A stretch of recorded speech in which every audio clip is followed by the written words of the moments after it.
All right, so you want to improve your conversation skills, huh? Well, we're diving into a classic today. Leo Lowndes' How to Talk to Anyone. Ooh, good choice. And we're going to focus on the preface and part two for this deep dive, all about mastering the art of small talk. You know, Small talk. yeah, exactly. We'll unpack some pretty cool concepts like mood matching. Have you heard of that? I have heard of mood matching. We'll look at the what's it technique and even get into the surprising link between small talk and selling a Lamborghini. Interesting. Okay, I'm ready. buckle up. Let's go. So right off the bat, Lowndes acknowledges that fear of small talk, that feeling many of us get. She compares it to stage fright Oh, yeah. and even mentions how accomplished individuals like Neil Diamond, Oh, wow. have struggled with it. It's kind of reassuring Yeah. to know that even superstars get nervous. Yeah. But Lowndes says we can overcome this fear. Absolutely. And her point is, it's not about being the smartest person in the room. It's more about creating a comfortable vibe. Right. It's almost like cats purring together. Yeah. You know? And she calls this mood matching. Mood matching, exactly. Yeah. And she illustrates this really well with a story about an elevator ride with a bunch of Mensa members. Oh, Mensa. Yeah. So the elevator jolts to a stop, and everybody starts throwing out these technical explanations for why it happened. Oh, no. It totally overwhelmed her. It wasn't the information itself. It was that mismatched energy, Oh, I've been there. You know that feeling when someone's energy just clashes with yours? Yeah. Like you're trying to have a chill conversation and they come at you with like 1,000-watt intensity. 1,000-watt intensity for sure. That's where mood matching comes in. Mood matching. Yeah. Lowndes emphasizes picking up on the other person's tone and mirroring it. Okay. Even if it's just for a moment to build that rapport. Right. She even compares it to how a mother soothes a crying baby. Yeah. She doesn't just yell at the baby to stop. She meets the baby where they are Oh, that's a good analogy. and then gradually shifts to a calmer tone. So you're creating that sense of understanding before you even say anything of substance, really. Exactly. And she also highlights how crucial this is in sales. Remember that story about the unenthusiastic maître d'? Oh, yeah. His bad mood just killed her excitement about the party, Totally. and he lost the booking because of it. Yeah, it really shows how we all respond to those emotional cues. You know, by tuning into someone's mood, you're creating a connection that can make or break any interaction. Just, yeah. So we got the mood match down. Yeah. But how do we actually start a conversation? I bet lots of people are wondering about those good opening lines. Right. Is there some magic formula or something? Enda says there isn't. Almost anything works as long as it's delivered with passion and you guessed it, With a mood match. with a good mood match. The goal is to put people at ease, find common ground, even if you start with something simple. Okay, so keep it simple. Yeah. And she has this fascinating story about Samuel Hayakawa, the linguist and senator. Okay, yeah. During World War II, he was in a train station and people were wary of him because of his Japanese ancestry. He intentionally used really ordinary remarks about the weather and travel delays just to break the tension. That's interesting. So are you saying that starting with a simple, even unoriginal, can be really effective? Exactly. Lowndes calls it having the courage of your own triteness. The courage of your own triteness. I like that. It's about creating that initial comfort, letting the conversation flow from there. Okay, so mood match, simple but passionate opening lines. Mm-hmm. What else can we do to make those initial connections, especially if we don't know anyone? Well, Lowndes has some fun and practical techniques for approaching people at parties, even if you haven't been introduced. One is called What's It? What's it? What is that? It's wearing or carrying something unusual that acts as a conversation starter. Think a unique pin or an interesting piece of jewelry or a funky hat. It's all about giving people a way to easily break the ice with you. Oh, so you're intentionally creating that opportunity for people to come up to you and talk to you. Exactly. It takes the pressure off both sides. Lowndes uses an old-fashioned lorgnette, which often leads to conversations about family heirlooms or antique jewelry. Okay. Another example is a friend of hers carries Greek worry beads, not because he's worried, but because it piques people's curiosity. I love it. It's like wearing a conversation starter. Exactly. But what if the person you want to talk to doesn't have a what's it? Do you just admire them from afar? Not at all. Lowndes suggests becoming a what's it seeker, If you spot an unusual lapel pin on someone, that's your opening. Excuse me, I couldn't help but notice your lapel pin. Is that a boom? You're in. I love it. That's brilliant. But what if there's no what's it in sight? How else can you approach someone you don't know? You can use the who's at technique. Let's Yeah. say you're at a party and you see someone you'd love to chat with. You can go up to the host and say, who is that person over there? They seem interesting. And then, smoothly Ask for an introduction. Okay, I can picture myself doing that. But what if you don't want to pull the host away from other guests? Or what if you can't find the host? You can use a modified, "Who's that?" Instead of getting a formal introduction, you gather a little intel from the host about that person, their job hobbies, anything you can use as an icebreaker. Oh, like their interests? Exactly. Like, let's say the host mentions the person loves skiing. Hmm. You can then swoop in and be like, "Hi, I heard you're a skier. Where do you like to go?" So simple, yet so effective. Right. You've shown interest and you've given the conversation a natural starting point. But let's say you're at an event and you can't find the host and your target doesn't have a what's it. How do you break into a conversation that's already going on?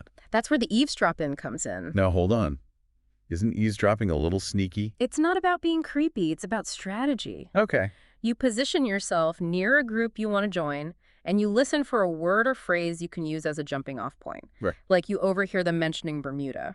Okay. You can casually step in with, "Excuse me, I couldn't help but overhear you talking about Bermuda. I'm going there next month. Any tips?" So you're using their conversation as a way to join the group. Exactly. It might surprise them for a second, but it's really effective. Lounge says people get over the initial surprise and you're in. Okay, these techniques are giving me a whole new level of confidence for navigating social gatherings. But let's move beyond those introductions. How do we keep the conversation going and prevent awkward silences? Lounge offers a whole bunch of techniques for transitioning from small talk to more meaningful conversations. She starts by addressing a common pitfall, giving one-word answers to classic questions like, "Where are you from?" and "What do you do?" Well, I've been guilty of that. Yeah, you answer with your city or job title, and then crickets. It's like you've killed the conversation. Yeah. She calls those naked city and naked job responses. Instead, we should offer more substance, something the other person can connect with. So instead of just saying, I'm from Chicago, you might add a detail about the city's architecture or music scene or even the crazy wind gusts. Right, you're giving them something to grab onto, making yourself more interesting and keeping the conversation moving.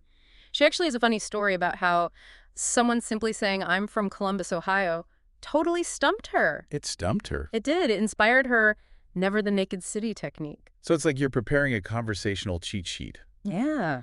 What are some interesting facts about your city or job?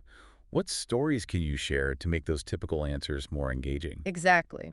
And the same principle applies to your job. Never the naked job. Don't just say, "I am accountant." Give them a glimpse into what that means, maybe a story that makes your work relatable. This makes me realize how many opportunities I've missed to really engage. I've been so focused on just answering the question that I haven't thought about sparking a real connection. It's a common mistake, but once you start thinking about these techniques, you'll see those missed opportunities everywhere. So we've covered introductions and avoided those naked responses. Right. Now we're in a conversation. How do we make sure we're truly engaging the other person, making them feel interesting? Because everyone wants to feel like they have something interesting to say. Right. So how do we bring that out in others? This is where word detective comes in. The idea is to pay close attention to the other person's words and look for clues about their passions. Lanes tells a story about a friend who worked in a nursing home and was struggling to connect with this grumpy resident. Oh, boy. One day, after a series of rainstorms, the friend mentioned the weather and the resident snapped, "It's been good for the plants." Okay. Most people would just moved on, Yeah. but not a word detective. Right. Instead of dropping it, the friend asked the resident about her love of plants. Okay. And guess what? The resident lit up sharing stories about her garden and her late husband who had been a gardener. That seemingly dismissive comment was actually a gateway to a rich and engaging conversation. It's incredible how much we miss when we're not really listening. Yeah. We end up talking at people instead of with them. Exactly. The word detective technique reminds us that everyone has a passion, even if it's hidden. If we listen closely, we can unlock those hidden gems and create genuinely engaging conversations. Okay, so we've unlocked a passion. The conversation is flowing. Yeah. What's next? Yeah. How do we keep that momentum going and make the other person feel like the star of the show? Lowndes introduces this brilliant technique called the swiveling spotlight. Think of a giant spotlight shining between you and the other person. Okay. When you're talking, the spotlight is on you. When they're talking, you swivel that spotlight onto them, making them the center of attention. I love that visual. And, truly confident people do this naturally. They're genuinely interested in learning about others, and people find them captivating. It's such a powerful way to build rapport. Yeah. It makes the other person feel valued and interesting, and it takes the pressure off you to constantly come up with brilliant things to say. And it's especially valuable for anyone in sales. right? Instead of solely focusing on your product, you shine the spotlight on the customer. You hit the nail on the head. By making the customer feel heard and understood, you create a stronger connection that can lead to a more successful sale. I'm seeing a theme here.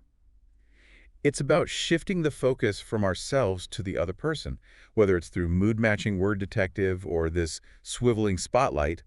It's about being less me and more them. That's a great observation. It's a fundamental shift in mindset that can totally transform how we interact. But let's be realistic. Even with all these techniques, sometimes conversations hit a lull. What do you do when those awkward silences creep in? Yeah, those silences can be conversation killers. Mhm. Is there a way to gracefully recover? Lowndes has a technique for that, and it's surprisingly simple. She calls it parroting.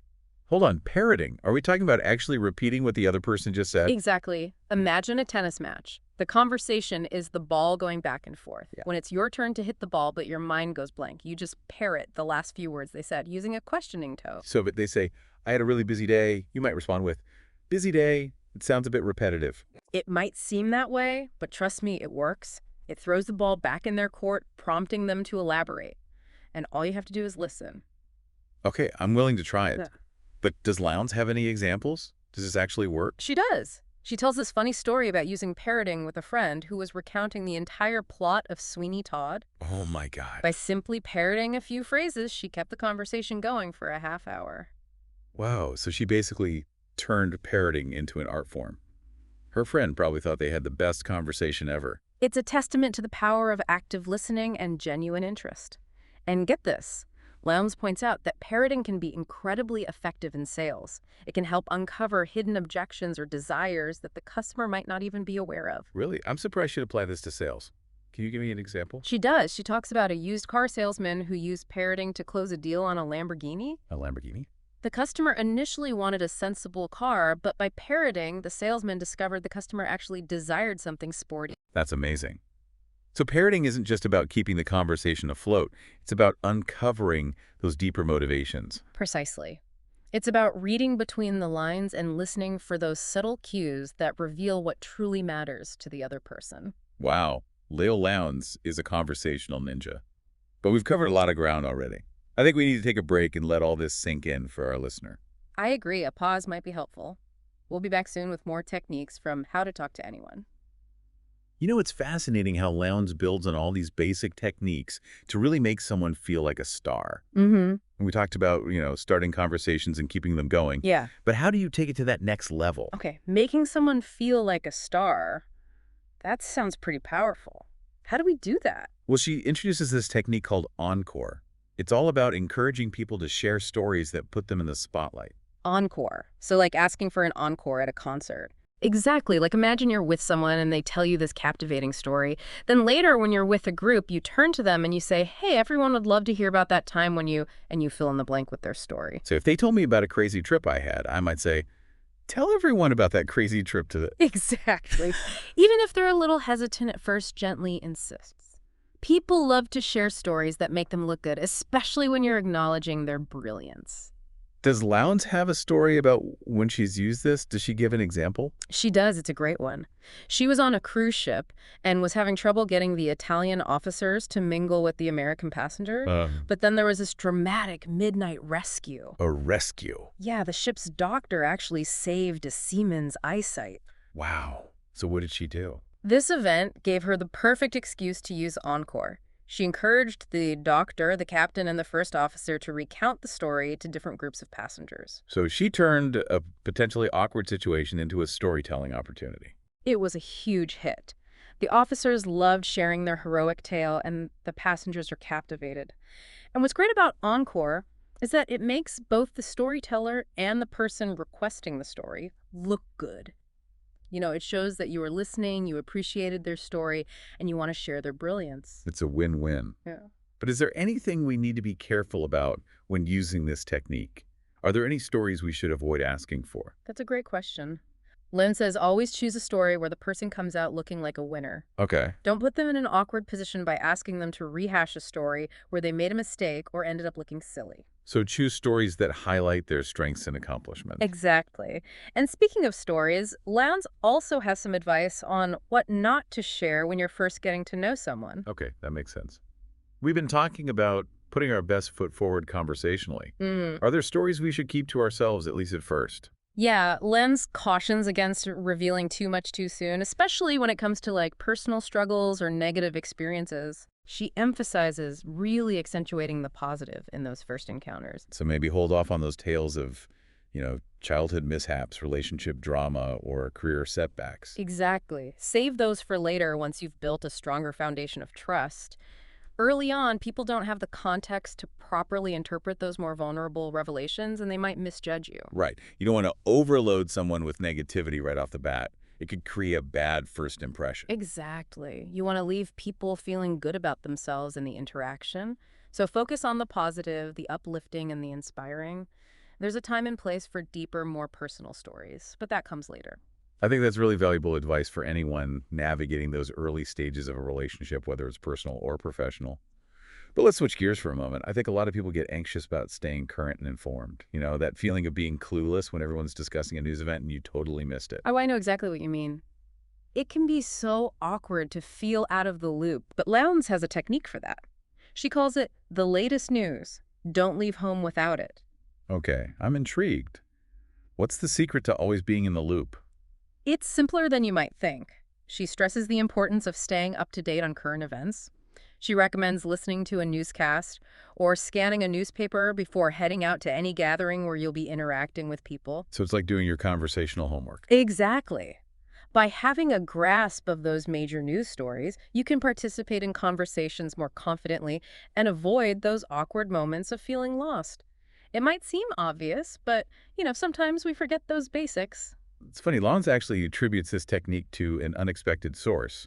Sydney Biddle-Barrows, the Mayflower Madam. The Mayflower Madam. Yeah, she had a rule that her employees should always be up to date on current events to make sure they could engage in those stimulating conversations with clients. It's a reminder that good conversation is valuable no matter what you do. Absolutely. Yeah. People are drawn to those who are informed and can offer interesting perspectives. It makes you a more engaging conversationalist, and it can even be a lifesaver when you're trying to break the ice with someone you don't know well. Right. Instead of those tired old questions like, what do you do? Or where are you from? You can start a conversation by asking, have you been following the Gutch? Or what are your thoughts on? It's a much more stimulating way to kick things off. So far, we've learned how to initiate conversations, keep them flowing, make others feel like stars, and even how to stay informed to avoid those awkward silences. But Lowndes doesn't stop there. She has even more valuable insights to offer. So let's move on to the final part of our deep dive into how to talk to anyone and explore those hidden gems of communication. So we've covered a lot of ground in how to talk to anyone. Yeah. I've talked about starting conversations, making people feel like stars, even staying informed. Right. But something tells me there's more to this conversational puzzle. What else does she have? You're right. There's a crucial element we haven't touched on yet. Our nonverbals, Yeah. Nonverbals. Lowndes reminds us that our words are only part of the equation. Right. It's our nonverbal communication, our body language, our tone of voice, even our overall presence that shapes how we're perceived. It's like that saying, it's not what you say, it's how you say it. But how much of a difference does nonverbal communication really make? It makes a huge difference. Think about it. Those people who just light up a room when they walk in, they might not even be saying anything, but they just have this magnetic energy. That's the power of nonverbal communication. Okay, I'm starting to get the big picture. So how do we tap into that power? How do we make sure our nonverbals are sending the right message? Well, Lowndes offers a whole toolkit for mastering this nonverbal language, from perfecting your handshake to using your smile strategically. Okay. It's about being intentional with our body language and making sure it aligns with the message we want to convey. So we're talking about more than just making eye contact and smiling. Right. She talks about things like posture, maintaining an open and inviting posture, avoiding crossed arms or hunched shoulders, which can signal defensiveness or insecurity. Makes sense. Yeah. You don't want to look closed off when you're trying to connect with someone. Yeah. What about smiling? I always heard smiling is important, but is there a right way and a wrong way to smile? Lowndes really stresses the power of a genuine smile. Okay. A warm, authentic smile can instantly put people at ease, create a sense of connection, and make you more approachable. But it has to be genuine. A forced or fake smile can have the opposite effect. So it's not just about, plastering a smile on your face. It's about letting that genuine warmth come through. What about eye contact? I know that's a big one, but it can be so awkward sometimes. Yeah. Is there a certain amount of eye contact we should aim for? Eye contact is a delicate balance. Maintaining good eye contact shows you're engaged and interested. It can also convey respect and confidence, but Lowndes says don't stare people down. Right. It can be interpreted as aggressive or even creepy. I've definitely been on the receiving end of that creepy stare.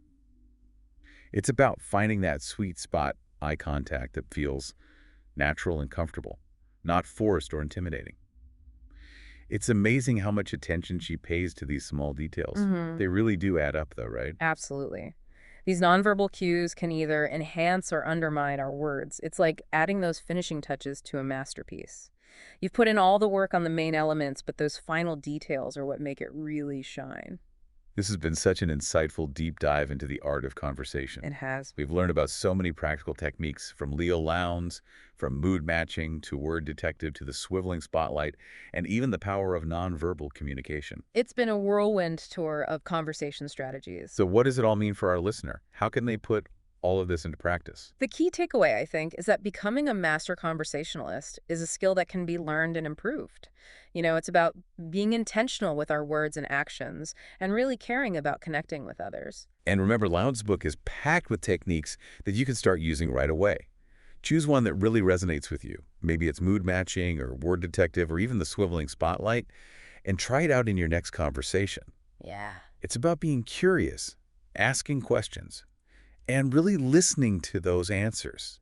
It's about putting the focus on the other person and making them feel valued and heard. And of course, let's not forget to have fun.